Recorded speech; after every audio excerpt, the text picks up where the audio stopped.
This is CNN Breaking News.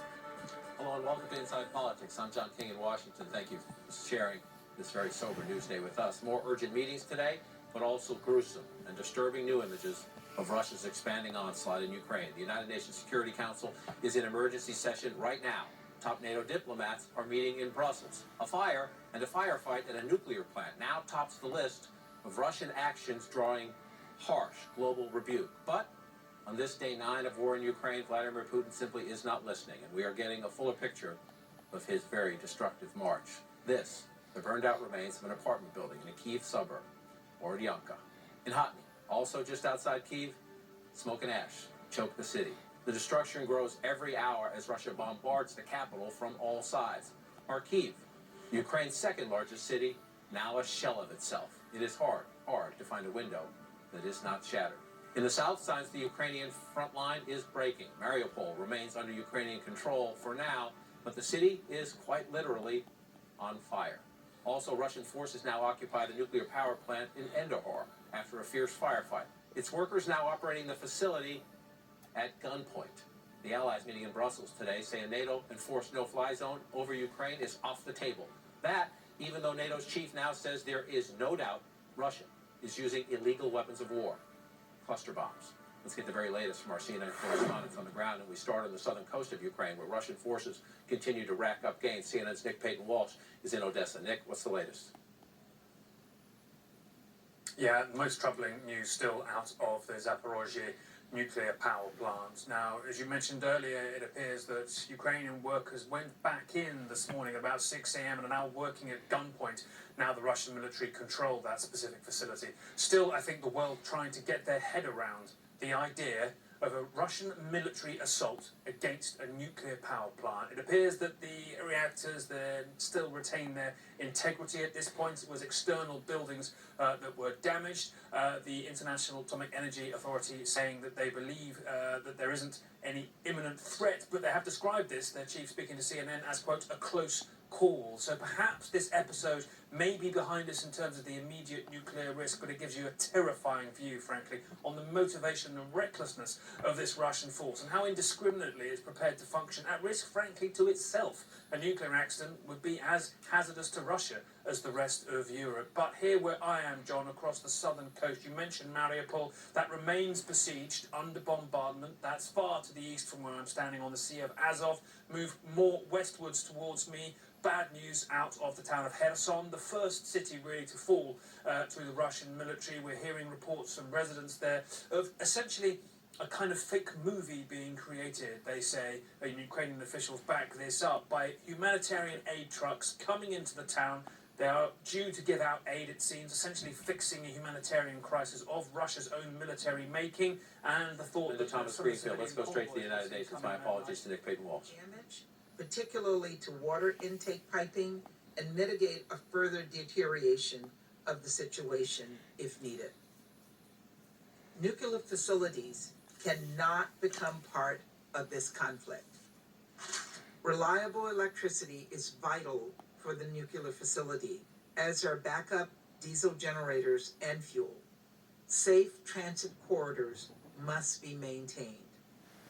Russia must halt any further use of force that might put at further risk all 15 operable reactors across Ukraine, or interfere with Ukraine's ability to maintain the safety and the security of its 37 nuclear facilities and their surrounding populations. The United States remains highly concerned that Russian military forces controlling the Chernobyl site have not permitted operators there to have a shift change since last week.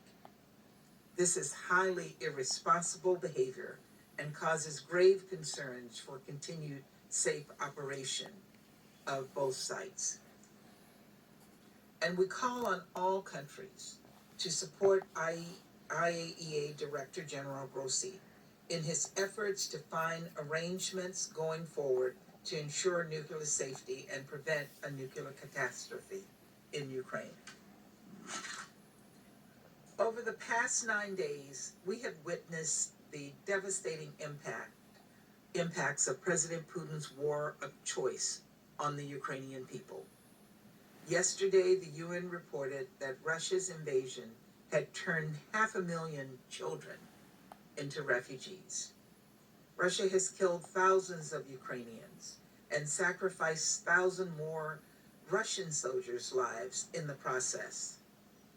Russia is destroying critical infrastructure, which is denying people drinking water to stay alive and gas to keep people from freezing to death in the middle of winter. The humanitarian impact of this destruction will be significant. 141 nations across the world have called loudly and clearly on President Putin to stop this brutal, unjustified, unprovoked attack.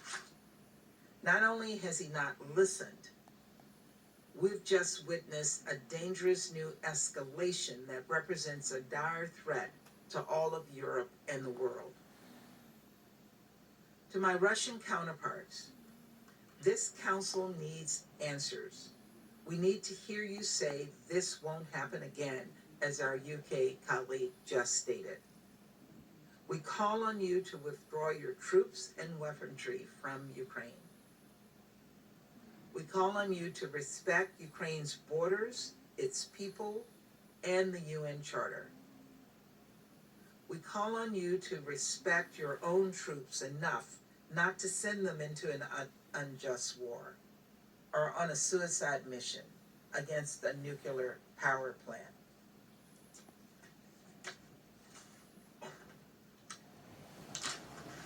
We call on Russia to abide by its international law obligations. The world demands that Russia abide by international humanitarian law, which prohibits intentionally targeting civilians and civilian infrastructure, and allow humanitarian agencies full and secure access to people in need of aid. The United States and our partners have called for a briefing this Monday on the humanitarian situation in Ukraine.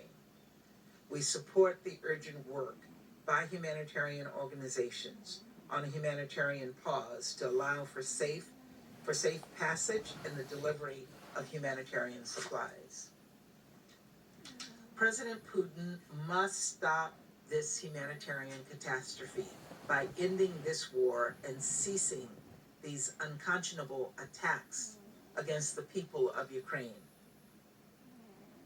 Mr. Putin must stop this madness, and he must stop it now. Cooler heads must prevail.